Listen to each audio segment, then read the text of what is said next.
Salut!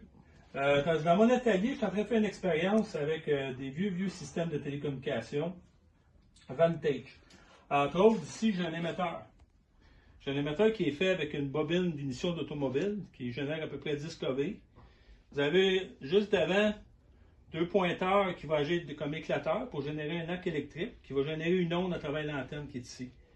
Vous avez un relais qui est en parallèle qui va vibrer pour faire la fréquence, un condensateur qui va être là pour maintenir une certaine résonance, un bouton pour l'activer ou ma manette est ici. Ça, c'est l'émetteur.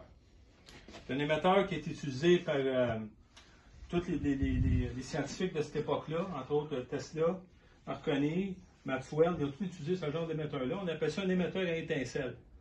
Donc, de là, on s'en va à la réception. La réception, c'est un récepteur qui est fait avec un cohéreur, un tube d'allumettes de fer, un vibrateur qui va vibrer en même temps pour générer pour détecter l'onde quand elle arrive et quand elle arrête. Donc, les deux fonctionnent ensemble.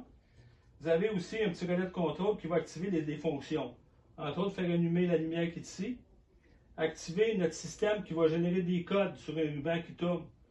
Donc, ça va être un télégraphe. Enregistrement des informations qui vont être reçues. L'antenne, la batterie.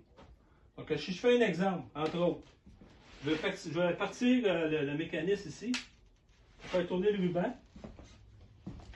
Puis si j'active mon émetteur, voyez-vous, regardez.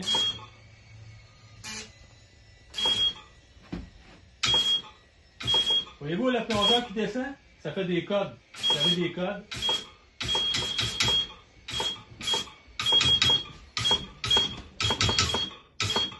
Toute la distance, c'est intéressant.